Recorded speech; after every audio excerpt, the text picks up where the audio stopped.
Muy buenos días para todos en AM 1530, la voz del futuro. De Jorge Rossi. AM 1530, la voz del futuro. Nuestra página web www.am1530.com.ar. Te acompañamos donde quiera que vayas. Clases gratuitas de actividad física, zumba, funcional, localizada y danzamos las emociones. Conoce las sedes y horarios en la Subsecretaría de Deportes de Merlo, Avenida Constitución 92 o en merlo.gov.ar/actividad física y salud. Gobierno del Pueblo de Merlo. Gustavo Menéndez, Intendente. Caminaba rumbo a su trabajo y con un cascote le rompió la cabeza para robarle sus pertenencias. Domingo al amanecer, Pedro Marcelo Fleitas caminaba por la calle Victorino de la Plaza entre Buenos Aires y Bella Vista del barrio La Cambacita de Pontevedra, en dirección a la parada del colectivo. Había hecho apenas 3 cuadras desde su casa y se preparaba para una jornada laboral como cualquier otra. Es empleado en una empresa de seguridad. Sin embargo, aquella mañana del domingo 2 de febrero fue muy diferente. Es que un sujeto al que la familia del muchacho logró identificar, aunque sigue en libertad, lo atacó por la espalda para robarle sus pertenencias, entre las que había una mochila con el uniforme de trabajo, el documento, el celular y un recipiente plástico con la comida para el día. Fue a matarlo directamente, contó su mamá, Blanca, a Primer Plano Online. Como se observa en las filmaciones que la familia colectó entre las cámaras de seguridad de vecinos de la cuadra, el atacante lo corrió por la espalda y, con un cascote, lo desmayó de un golpe a traición. Le provocó, además del robo, serias lesiones de las que todavía intenta recuperarse.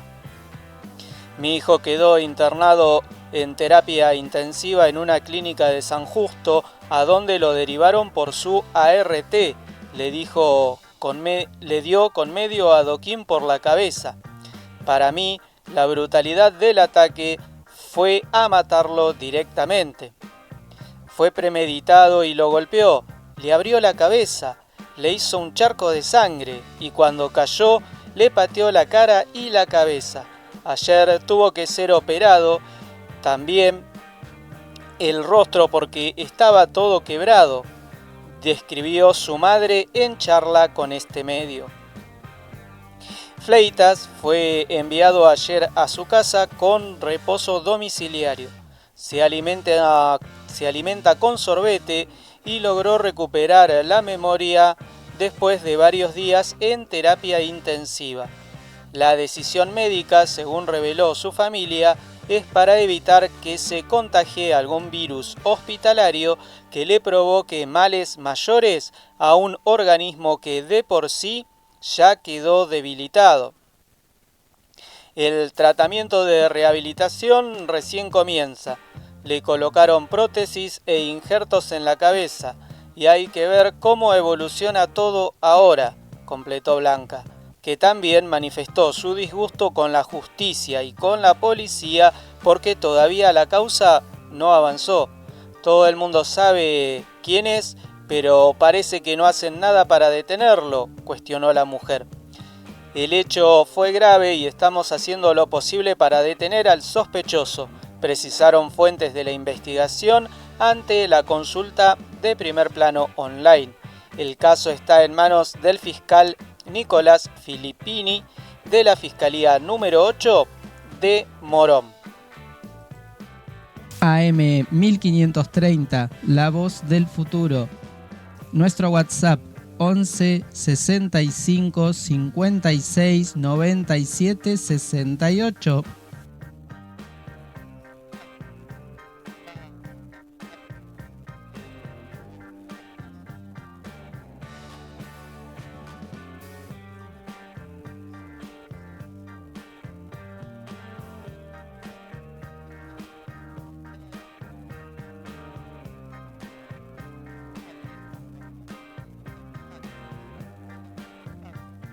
para el corriente año.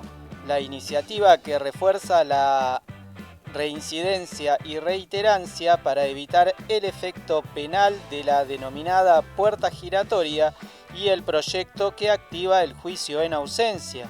Los 3 textos fueron aprobados la semana pasada por diputados y están dentro del temario de sesiones extraordinarias que el gobierno convocó hasta el 21 de febrero. La Comisión de Asuntos Constitucionales se reunirá desde las 15 horas. En primer lugar, el oficialismo y la oposición dialoguista buscarán saldar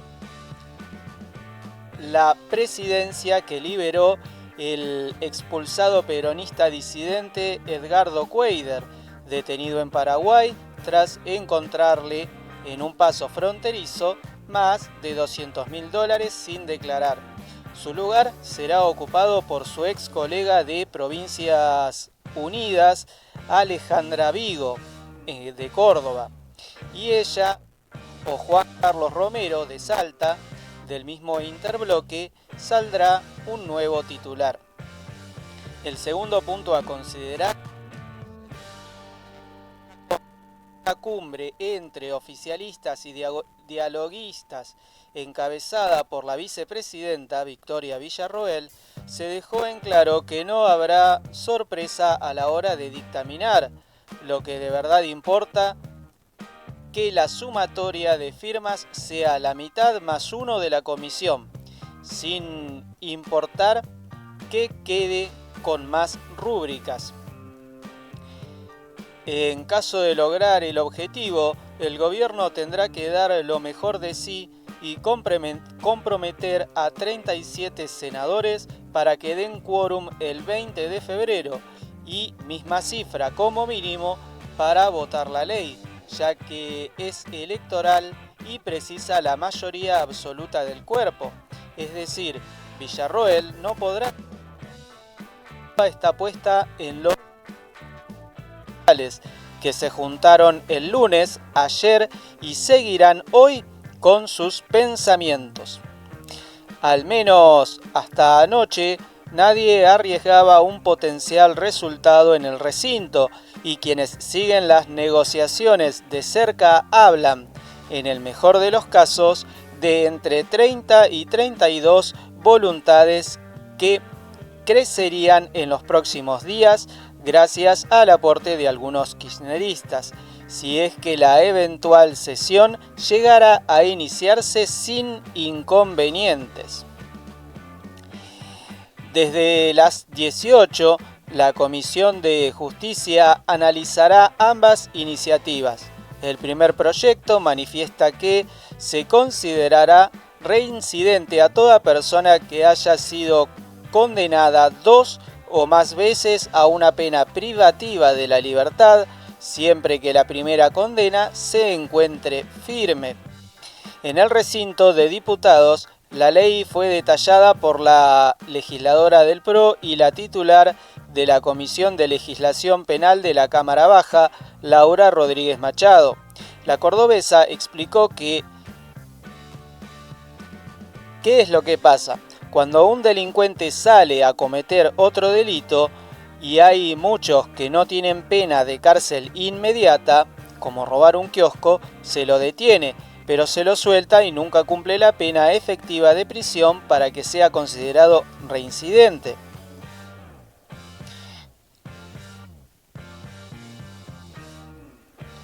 Seguido a ello, enfatizó como segunda cuestión que cuando un delincuente comete muchos delitos, no hay un criterio legal único para la pena total. A veces se hace un mix y eso tampoco va a pasar más, ya que la pena final va a ser por la sumatoria de todos esos delitos.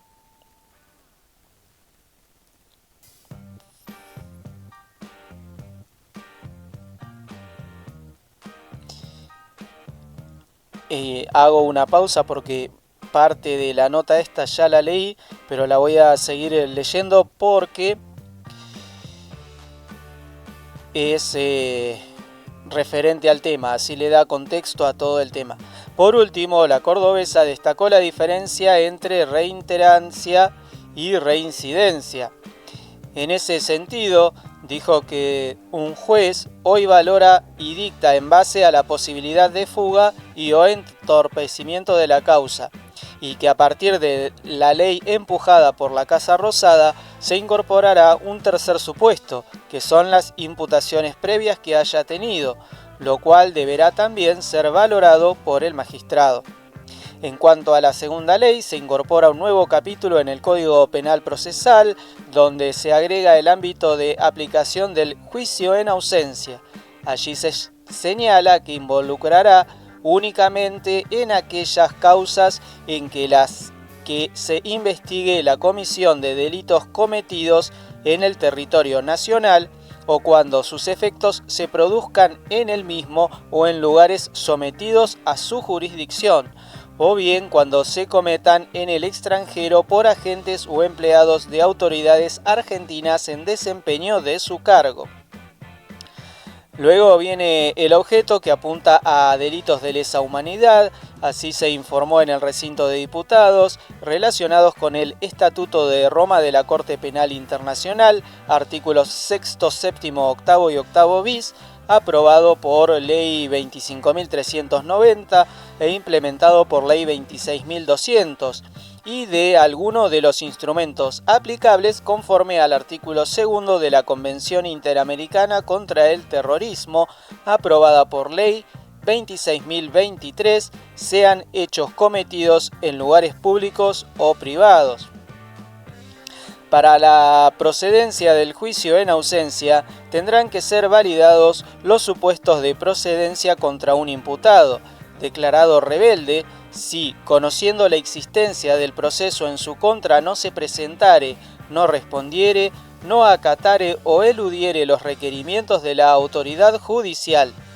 También cuando se hubieren hecho intentos razonables por tenerlo a derecho como resultado infructuoso, o al considerar que se ha hecho intentos razonables por tenerlo a derecho, entre otros casos, si transcurrido 4 meses desde el dictado de una orden de captura nacional o internacional, el imputado no pudo ser hallado. El requerimiento de extradición formulado por la República Argentina a un país extranjero ha sido denegado o no ha tenido respuesta en el plazo establecido, siempre que el Poder Ejecutivo Nacional no hubiere admitido el juzgamiento en aquel país conforme a lo previsto en el artículo 64 de la Ley de Cooperación Internacional en materia 24.767. Otro punto del proyecto es la potencial presentación ulterior del imputado, quien tendrá derecho a ser oído. En ese sentido, si se presentare luego del dictado de la sentencia condenatoria, podrá,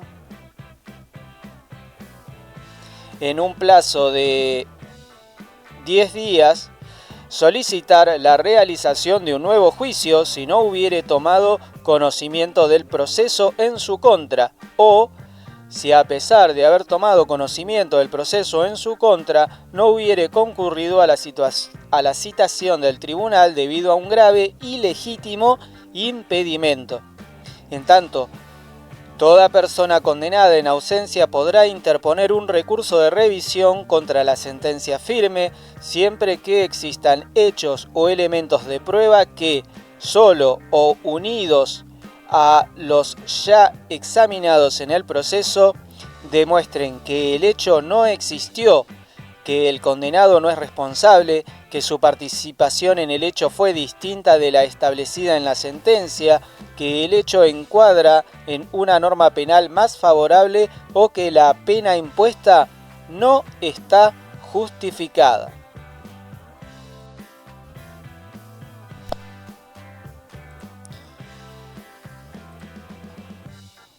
Ficha limpia. Se destrabó la discusión y habría media sanción en diputados.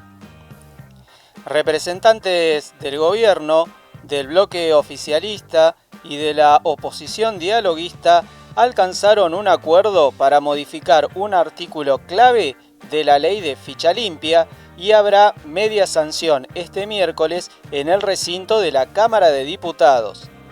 el acuerdo que destrabó el quórum y los votos necesarios para la aprobación del proyecto en la sesión especial que tendrá lugar este miércoles a partir de las 10 horas. Supone modificar la llamada cláusula antiproscriptiva o cláusula Petri.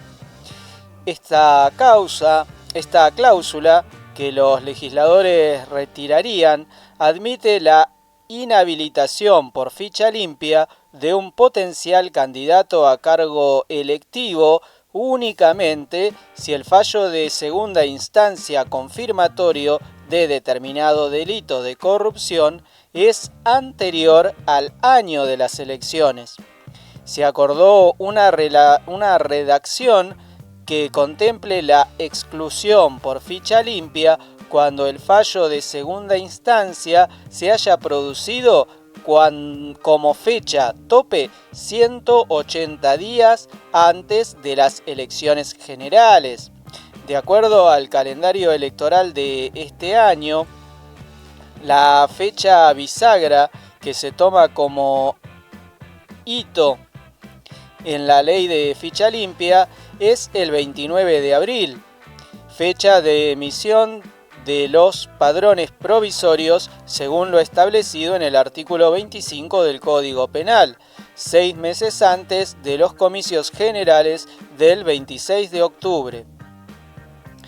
Los fallos de segunda instancia que tengan lugar con posteridad a esa fecha no anularán la participación electoral de los candidatos condenados. No es el caso de la expresidenta Cristina Kirchner, con lo cual, de aprobarse la ficha limpia en el Senado, un escenario improbable, quedará fuera de carrera electoral. Por ese motivo, desde Unión por la Patria denunciaron un intento de proscripción. Este cambio en la letra del proyecto se consensuó en un cónclave del más alto nivel en el despacho del presidente de la Cámara Baja, Martín Menem, con la participación del riojano junto a referentes de los bloques dialoguistas y el vicejefe de gabinete, José Rolandi. En la reunión en el primer piso del Palacio Legislativo estuvieron Gabriel Bonoroni, Nicolás Mayoraz y Nadia Márquez, de La Libertad Avanza, Silvia Lospenato y Silvina Gaudizzi, Pamela Verasay y Karina Banfi, Oscar Agost Carreño, Carla Carrizo y Marcela Colli, Carlos Fernández y Daniel Van Zick y Juan Manuel López. También fueron de la partida Oscar Sago y María Cecilia Ibáñez, Nancy Picón Martínez y Lourdes Arrieta. Así que hoy, tanto en diputados como en Senado, hay actividad que se puede seguir ya sea por redes sociales o por lo que informan los grandes medios, y a ver qué se resuelve de estos dictámenes, que son algunos muy importantes y otros más bien son chicanas. La macabra explicación que dio. Un drama familiar terminó con salvaje crimen en Morón Sur. Lo protagonizó un joven de 27 años, quien todo indica que terminó matando a su propia abuela de 87 años, luego de una discusión en la vivienda que compartían sobre la calle Cartagena al 1600. El hecho fue confesado por el ahora detenido, identificado como Jerónimo.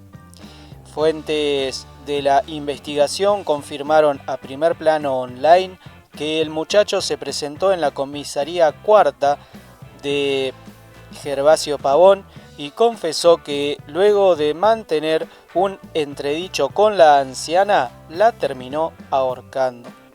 El joven quedó demorado y una comitiva policial se trasladó hasta el domicilio, en donde conversaron con el hijo de la víctima y padre del acusado. El hombre autorizó el ingreso de los informados a la vivienda y sorprendió al notar que la habitación de su mamá estaba cerrada con llave. Los efectivos procedieron a romper la cerradura y constataron que en el interior de la pieza yacía el cadáver de quien fuera en vida, Irma.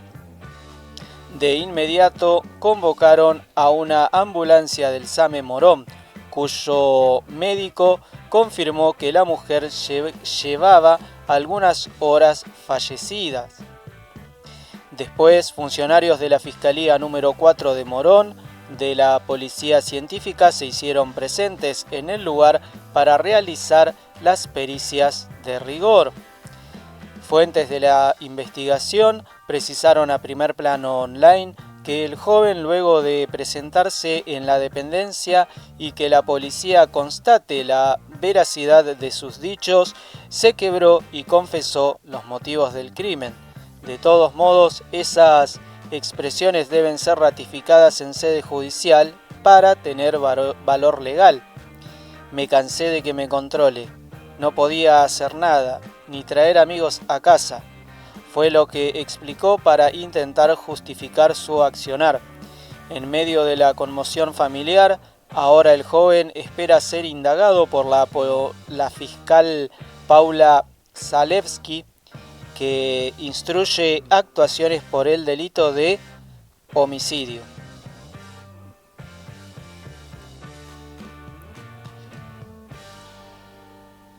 El gobierno tiene listo su nuevo código penal, penas más duras para violadores y cadena perpetua efectiva. Mientras avanzan las discusiones por los proyectos pendientes en el Congreso, en las sesiones extraordinarias, el gobierno ya prepara algunas de las iniciativas que enviará para su tratamiento durante el próximo periodo de ordinarias, una de las cuales es la modificación del Código Penal para endurecer las sentencias para determinados delitos. De acuerdo con lo que precisaron fuentes oficiales, el texto en cuestión ya está listo desde octubre pasado y el objetivo es que sea presentado por el presidente Javier cuando inaugure el 1 de marzo el año legislativo. A pesar de que en esta oportunidad esa fecha caerá un sábado, la cúpula libertaria no tiene previsto mover el acto para otro día y lo hará en pleno fin de semana por la noche con transmisión por cadena nacional.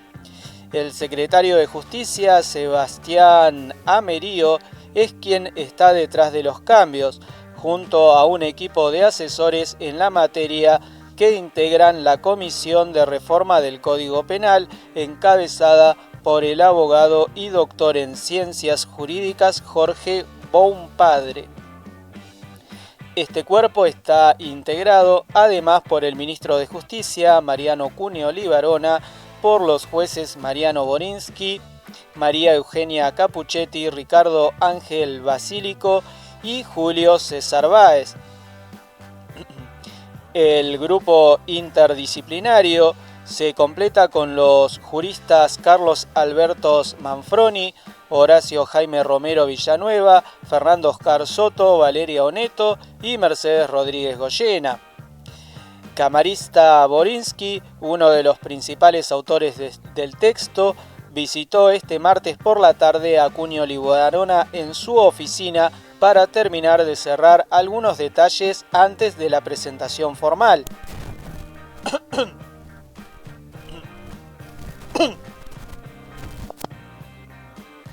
Según anticiparon personas al tanto de esta propuesta, uno de los cambios que introducirían estará vinculado con la cadena perpetua, que actualmente fija una pena máxima de 35 años, excepto casos muy específicos y aislados. De hecho, el único criminal que está hace más de 5 décadas en prisión es el múltiple homicida Carlos Eduardo Robledo Puch, apodado el Ángel de la Muerte, quien entre 1971 y 1972 mató a 11 personas. Actualmente, El artículo 13 del título 2 del Código Penal establece que el condenado a reclusión o prisión perpetua que hubiere cumplido 35 años de condena podrá obtener la libertad por resolución judicial previo informe de la dirección del establecimiento y de peritos que pronostiquen una forma individualizada y favorable su reinserción social. Nosotros queremos no solo que todas las penas sean más altas, sino que la perpetua sea efectivamente perpetua para toda la vida, explicó uno de los funcionarios que están elaborando el proyecto. Si bien todavía no se determinó qué tipo de delitos entrarían dentro de los parámetros para esa condena, serían los más graves, como algunos tipos de homicidio o hechos de violencia importante. Para las violaciones, por ejemplo, lo que se está estudiando es incrementar el castigo, que hasta el momento está fijado de 6 a 15 años, que se pueden extender hasta 20 ante diferentes agravantes como el daño en la salud física o mental de la víctima o cuando el atacante tuviera conocimiento de ser portador de una enfermedad de transmisión sexual. Las autoridades nacionales argumentan que esta decisión de aumentar las penas se basa en la convicción de que además de funcionar como método punitivo, sirven como una suerte de disuasión del delito.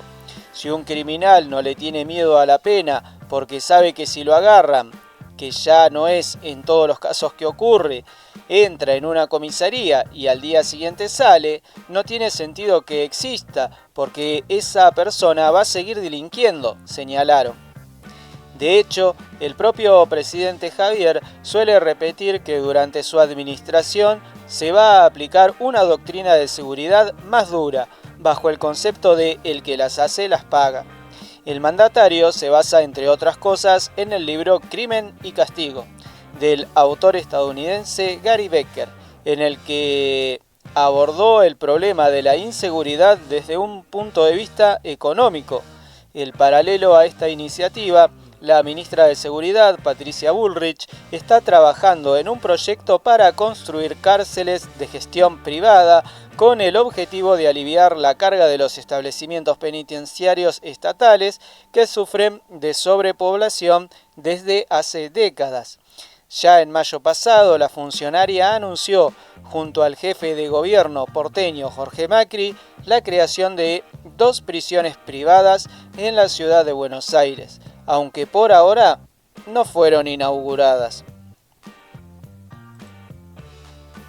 Actividad física y salud. Gobierno del Pueblo de Merlo. Gustavo Menéndez, intendente.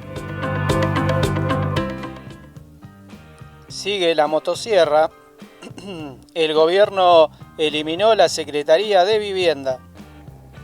El gobierno avanzó este martes con una reestructuración en el Ministerio de Economía que incluyó el cierre de la Secretaría de Desarrollo Territorial, Hábitat y Vivienda mediante la publicación del decreto 70-2025 en el Boletín Oficial.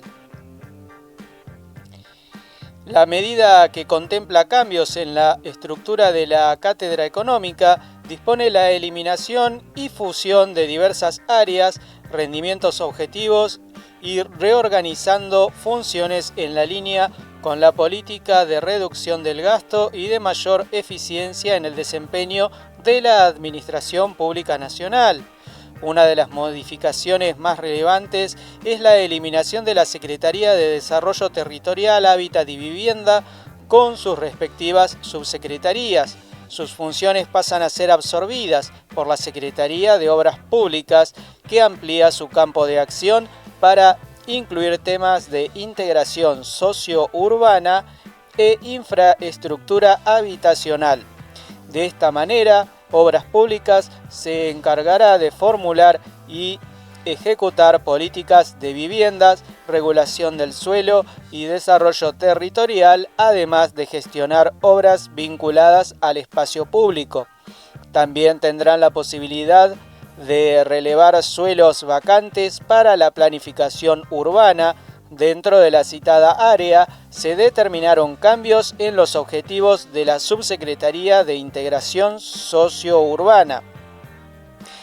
Además, se eliminó dentro de las atribuciones de la mencionada Secretaría el control de ENOSA, que era el organismo encargado de ejecutar obras de acceso al agua potable que ya había sido disuelto en noviembre de 2024. Desde los gremios advierten que el fin de las políticas nacionales de vivienda podrían derivar en el despido de alrededor de 500 trabajadores.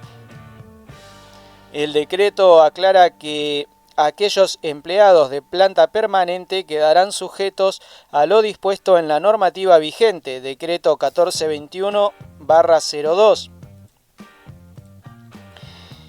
Por otro lado, también se institucionaliza la Secretaría de Coordinación de Energía y Minería, abarcando las subsecretarías enfocadas en distintas áreas de la matriz energética, incluyendo energía eléctrica y combustibles líquidos y gaseosos, así como transición y planeamiento energético. En el ámbito productivo, la Secretaría de Industria y Comercio concentrará las áreas de política industrial, comercio exterior y defensa del consumidor, con el objetivo de fortalecer el desarrollo productivo y la inserción de Argentina en los mercados internacionales.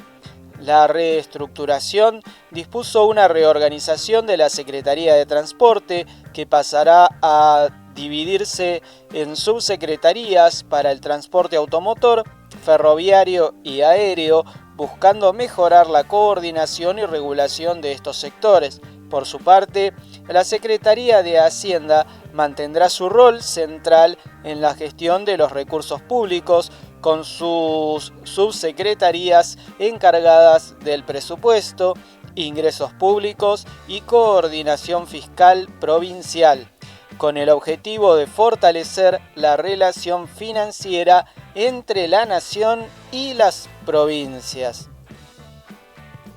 Cómo evitar ser víctimas de las conductas egocéntricas de los narcisistas.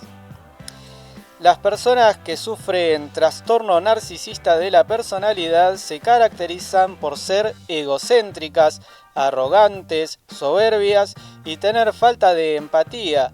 Tienen una gran necesidad de admiración y de estar siempre en el centro de la escena.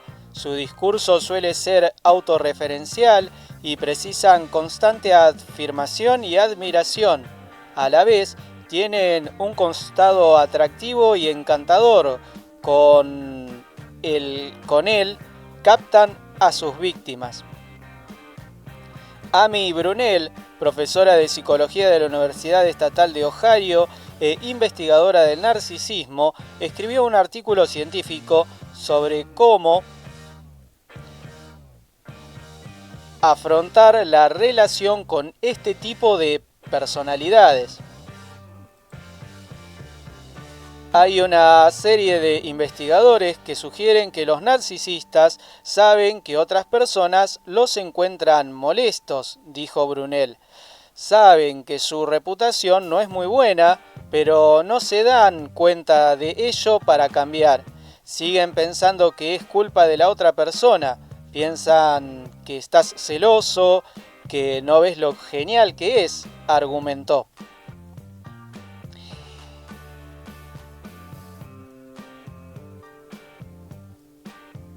La grandiosidad, el sentido exagerado de autoimportancia y logros, la necesidad de admiración, anhelo constante de validación y aprobación, la falta de empatía, dificultad para comprender o preocuparse por los sentimientos de los demás, que a veces esto se da camuflado, es decir, finjo que siento que hago por los demás, cuando en realidad siempre el beneficio que voy a obtener va a ser mayor. Comportamiento explotador, aprovecharse de los demás para obtener beneficio personal. Envidiar, sentir envidia de los demás o creer que los demás les tienen envidia. Estos rasgos forman parte de la base del comportamiento narcisista y pueden manifestarse de diversas maneras en las relaciones sociales y personales. No se conocen cuáles son las causas exactas del perfil narcisista. Sin embargo, es evidente la relación que existe entre un componente hereditario y el desarrollo de una personalidad narcisista. En aquellas familias en las que existen antecedentes familiares de trastorno narcisista, cuentan con una mayor probabilidad de desarrollo. Un estudio sobre gemelos en China sugirió que la genética puede desempeñar un papel, ya que tanto la grandiosidad como la sensación de tener derecho a todo parecen ser más comunes entre los gemelos que entre los otros hermanos. Otros estudios que comparan a los hijos adoptados con los hijos biológicos también apuntan a la heredabilidad, ya que los hijos biológicos exhiben más el comportamiento de sus padres narcisistas que los hijos adoptados. Sin embargo, el comportamiento de un narcisista puede ser peligroso y dañino en una relación porque carece de empatía y tiene una necesidad interminable de admiración, afirmó Enrique de Rosa Alabaster en su artículo en Infobae. De manera similar con las estructuras psicopáticas, los narcisistas no establecen vínculos reales, sino alianzas de interés para lograr sus objetivos, hacerse notar, adquirir contactos, poder, etc. Los demás tendrán, pasada la experiencia con estos personajes, la inevitable sensación y certeza de haber sido utilizados como un instrumento. Según el doctor de la Rosa Alabaster, ante un narcisista habrá que aceptar de manera radical, es decir, sin establecer juicios o buscar estrategias, la realidad de la situación, ya que esa persona que nos ha tocado profundamente difícilmente podrá cambiar su estructura psíquica, ya que es muy rígida. Mantener la esperanza de cambio a veces es el veneno posterior a la mordedura. Sin embargo, hay algunas técnicas que pueden ayudar. Una estrategia para lidiar con un narcisista, ponerle un límite y evitar ser heridos es actuar como una piedra gris, lo que significa dejar de responderle y volverse indiferente a sus demandas, como una roca.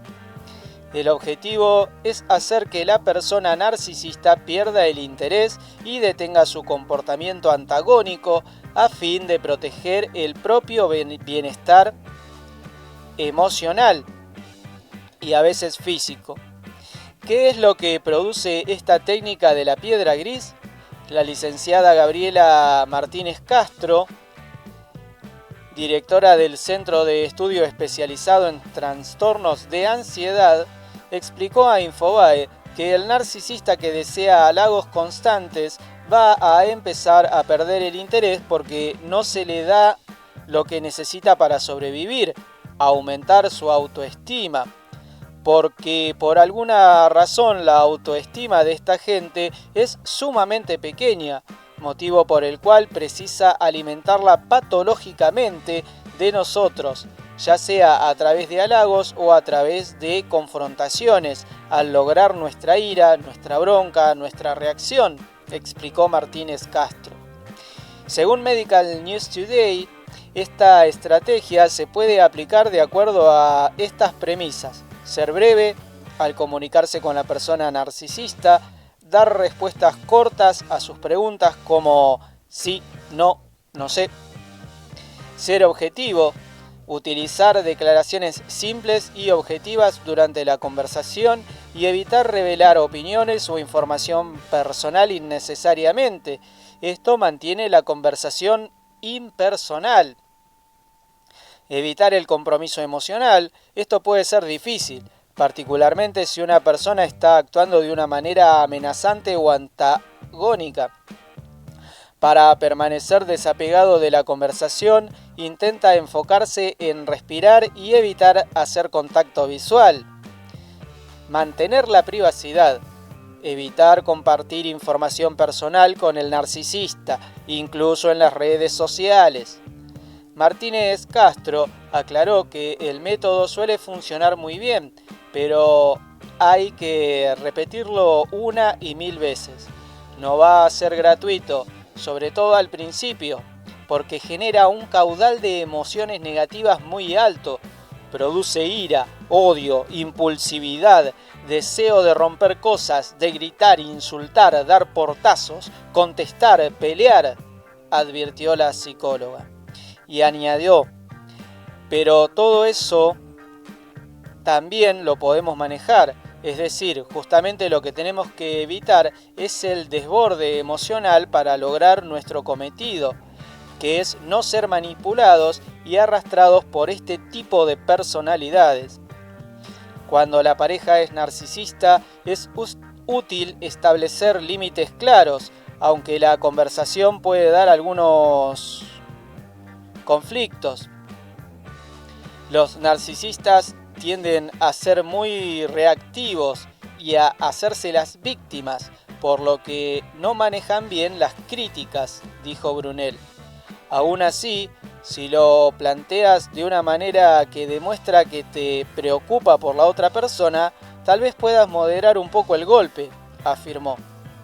Si a pesar de todos los esfuerzos la relación no cambia, es importante alejarse y evitar que el narcisista no vuelva a colocarse en la propia vida.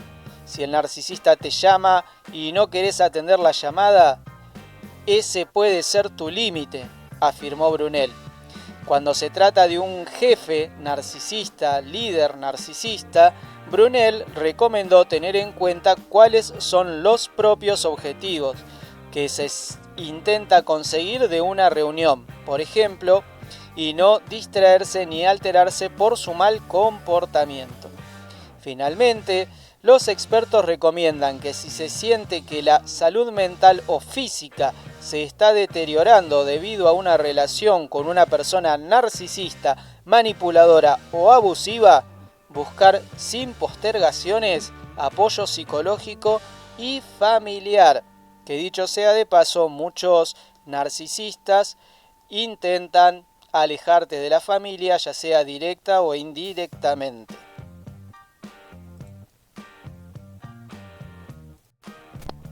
Quizás sea la hora, quizás sea el momento. Por ahí es que uno se levanta desde la mañana temprano. Y bueno, algo me llevó a leerles esta nota. Un estudio reveló cuál es el mejor reemplazo del pan para el desayuno. El desayuno es una de las comidas más importantes del día, pero no todos los alimentos aportan los mismos beneficios. Mientras algunas opciones pueden favorecer la salud del corazón y el control del peso, otras podrían aumentar el riesgo de enfermedades metabólicas. Elegir bien qué comer en la mañana no solo influye en la energía y el bienestar diario, sino también en la salud a largo plazo. Un estudio identificó a la avena como una alternativa beneficiosa frente a opciones tradicionales del desayuno, como los huevos y el pan blanco, en la prevención de enfermedades cardiovasculares. La investigación publicada en la revista científica Stroke analizó los hábitos alimenticios de 55.000 adultos daneses sin antecedentes cardíacos, realizando un seguimiento durante más de 13 años. ¡Qué rico el pan danés! Los resultados indicaron que quienes consumían avena regularmente en el desayuno tenían un 4% menos de probabilidades de sufrir un accidente cerebrovascular en comparación con aquellos que optaban por pan blanco o huevos. Los hallazgos confirmaron que reemplazar los huevos por avena se asocia con una reducción del riesgo de enfermedades hemorrágicas, Sin embargo, la sustitución del yogur por avena no mostró un impacto significativo en la salud cardiovascular. ¿Cómo sustituir el pan en el desayuno? La avena puede consumir de múltiples formas, por lo que hace más sencillo suplir el pan. Con avena y banana preferentemente un poco pasadas, se puede hacer galletas de avena. También se logran tortillas mezclando avena y huevo con una pizca de sal. En caso de querer que sea dulce y más al estilo pancake, se puede usar nuevamente la mezcla, pero agregando banana para darle sabor. Miel es una buena variante. En caso de querer utilizar la avena para una bebida, también se puede, en batidos proteicos o mismo en licuados frutales. Se pueden incluir algunas cucharadas de avena para que aporte sus beneficios. Los beneficios de la avena para la salud. El consumo regular de avena también podría desempeñar un papel clave en la prevención y control de la diabetes, destacó la Biblioteca Nacional de Medicina de Estados Unidos, Medline Plus. Su fibra soluble ralentiza la absorción de la glucosa en el torrente sanguíneo, ayudando a mantener niveles de azúcar estable. Además, su efecto saciante prolongado contribuye a un mejor control del apetito, lo que puede ser beneficioso para quienes buscan mantener un peso saludable. Otro beneficio menos conocido de la avena es su posible impacto en la reducción del riesgo de cáncer de estómago. De acuerdo con Medline Plus, una dieta rica en fibra, como la que proporciona este cereal, podría ayudar a disminuir la incidencia de esta enfermedad. Más allá de sus beneficios nutricionales, la avena también ha demostrado propiedades antiinflamatorias cuando se aplica sobre la piel. Su uso en cremas y lociones ayuda a reducir la hinchazón y aliviar irritaciones, convirtiéndola en un ingrediente popular en productos dermatológicos. ¿Por qué la avena es buena para el corazón? Uno de los mayores atributos de la avena es su alto contenido de fibra, particularmente la beta-glucana, que fue asociada con la reducción del colesterol LDL o malo. Según datos de Medline Plus, incluir al menos 3,6 gramos de avena al día en la alimentación puede disminuir el riesgo de enfermedades cardíacas. ¿Qué puedo desayunar para no subir de peso? Otro estudio español publicado en el Journal of Nutrition, Health and Hygiene reveló que la calidad del desayuno influye en la salud metabólica y el índice de masa corporal. Investigadores españoles analizaron la alimentación de 383 personas entre 55 y 75 años con sobrepeso u obesidad y confirmaron que un desayuno equilibrado está asociado a mejores resultados en la composición corporal y la reducción del perímetro de la cintura. Según los expertos, la primera comida del día debe representar entre el 20 y el 30% de la ingesta calórica diaria. Esto significa que los hombres deben consumir entre 500 y 750 calorías, mientras que las mujeres entre 400 y 600. Un desayuno equilibrado puede incluir proteínas, yogur griego, queso bajo en grasa o huevos, clorhidratos complejos como cereales integrales como avena o pan integral, grasas saludables, frutos secos o palta en pequeñas porciones. Además de los alimentos sólidos, la hidratación y los antioxidantes juegan un papel clave. Los expertos recomiendan té verde o té negro, rico en antioxidantes, batidos saludables, elaborados con frutas frescas y sin edulcorantes artificiales. ¿Cuáles son las mejores frutas para el desayuno? Las frutas como manzanas, peras o frutos del bosque son opciones ideales para sumar nutrientes en el desayuno, siempre que sea equilibrado y otros alimentos aporten diferentes sustancias. Estas frutas tienen vitaminas y minerales que son fundamentales para tener la energía suficiente para el resto del día sin sumar demasiadas calorías. También se puede agregar a bebidas si no se quiere comer. Un jugo de naranja natural sin azúcar agregada es otra opción ideal para sumar vitaminas y minerales. Claro está que hay personas que incluso tienen problemas para desayunar todos los días seguidos. Así que bueno, la nota lo que indica es una tendencia hacia un desayuno más saludable en lo posible. Y el que no, agradezco a Dios que pueda desayunar todos los días, almorzar, merendar y cenar. Les recuerdo que el detalle de las notas llevadas al aire lo pueden encontrar en nuestra página de Facebook AM1530 La Voz del Futuro. Este programa lo realizo de 9:30 a 11:30 aproximadamente, los lunes y sábados, queriendo mantenerlos informados y actualizados. Pueden sintonizar AM1530 y también pueden escuchar nuestro stream en directo las 24 horas a través de la página am1530.com.ar. También les comunico que si hay novedades de altísimo interés general, estoy volviendo en cualquier momento del día para actualizarlos, informarlos y detallarlos.